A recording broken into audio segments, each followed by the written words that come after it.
लेकिन मुझे सबसे पहले क्वेश्चन ये पूछना है कि अगर कोई एग्जाम ना निकले तो क्या जिंदगी में हार मान लेना चाहिए? क्या एक ऐसा एग्जाम, अगर कोई एग्जाम नहीं निकला है तो क्या हम उसके दोबारा से नहीं उठेंगे? ऐसा नहीं हो सकता बिल्कुल भी। जिन बच्चों का नहीं हुआ है उन बच्चों से मुझे बात करने के लिए मैं यहां पे आया हूं आप लोगों के साथ। सर मेरा नहीं हुआ है, सर नहीं हो पाया, ये रोने वाली चीजें क्यों डाल रहे हो इस कमेंट बॉक्स में? क्यों रो रहा है भाई तू घर पे बैठ के? क्यों परेशान हो रहा है? इस बात को मुझे बता। नहीं हो पाया, इससे ज्यादा दुख हमें भी है। क्यों? क्योंकि खड़े होकर पैरों में दर्द हमारे भी हुआ था। कल रिजल्ट होगा, टॉपर निकलेंगे, रिजल्ट्स आएगा, जीडी होगी, एसआरटी होंगी, बैचेस बनेंगे, ये सबका होगा। लेकिन तेरे साथ कौन खड़ा है, तेरे दर्द में कौन खड़ा हुआ है, तो मुझे फटाफट पहले ये बता। इस समय पर तू खुद खड़ा हुआ है, कोई टीचर तेरे साथ खड़ा होने वाला नहीं है। इस बात को समझ ले।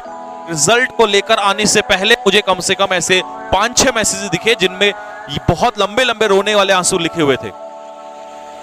तो फिर समझ में आया कि नहीं, ये तो देखो, खुशी में साथ होने वाला हर कोई भी हो सकता है, लेकिन गम में साथ बहुत कोई कम मिलेगा आपको।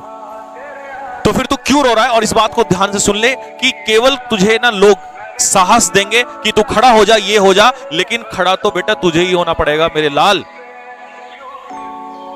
अगर तेरा अटेम्प्ट बचा हुआ है तो अगले अटेम्प्ट के लिए तुझे ही मेहनत करनी पड़ेगी। और अगर तेरा अटेम्प्ट नहीं बचा हुआ है तो इसकी भी गारंटी है, इसको कान खोल के सुन ले, कि उसके लिए भी तुझे ही खड़ा होना पड़ेगा और कोई एग्जाम चूज करके मेहनत तुझे ही करनी, तुझे ही आगे बढ़ना पड़ेगा, क्योंकि कोई भी तेरा साथ देने के लिए नहीं आएगा। सपोर्ट तुझे मिलेगा बट दौड़ना तेरे को ही पड़ेगा। और अभी रिजल्ट आने से 1 घंटे पहले जो तू बड़े बड़े सपने सोच रहा था कि मैं वर्दी लूंगा, ये लूंगा, मेरा रिजल्ट आएगा, मैं मम्मी पापा को सुनाऊंगा, मैं जाके खबर दिखाऊंगा, जैसे इस समय पर बहुत सारे बच्चे कर रहे हैं, तो क्या अगर तेरा रिजल्ट नहीं आया है तो इससे तू परेशान हो जाएगा? क्या तुझे जिंदगी में बार बार मौका नहीं मिलेगा?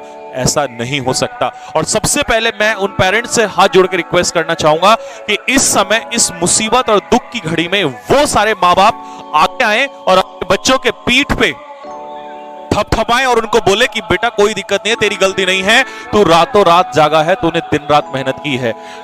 मेरी उन माँ बाप से हाथ जोड़ के रिक्वेस्ट है कि प्लीज वो माँ बाप जरूर आगे आए, क्योंकि इस समय उन बच्चों को जरूरत है। उस बच्चे को जरूरत नहीं है, वो हंस रहा होगा, वो खेल रहा होगा, वो खुशियां मना रहा होगा, वो घूम रहा होगा, वो नाच रहा होगा, और वो टीचर्स भी हंस रहे होंगे, खेल रहे होंगे, मौज मस्ती कर रहे होंगे, रिजल्ट्स जरूर डाल रहे होंगे। ऐसा हो सकता है, लेकिन इस समय पर उस स्टूडेंट का क्या जिसका रिजल्ट नहीं आया है? मैं प्लीज उन सभी बच्चों से रिक्वेस्ट करना चाहता हूं कि प्लीज, सही है खुशी मनाना, सही है, खुशी हम भी मनाएंगे, खुशियां टीचर्स भी मना रहे हैं, खुशियां स्टूडेंट्स भी मना रहे हैं, लेकिन मुझे सबसे पहले वो मेरा स्टूडेंट चाहिए जिसका सिलेक्शन नहीं हुआ। क्यों नहीं हुआ? कुछ ना कुछ तो कमी रही होगी। और जिंदगी में कमियां किसी दूसरे के सर पे ठीकरा नहीं फोड़ना है, वो कमियां हमारी ही रही होंगी। कुछ ना कुछ तो ऐसी बात रही होंगी जो हमने गलतियां की हैं, उस पे मत रो। अभी उठने के लिए बहुत कुछ बचा हुआ है। ये जिंदगी है, तू अभी 16, 17, 18, 19, 20, 21 साल का है, अभी तेरा जीवन खत्म नहीं हो गया।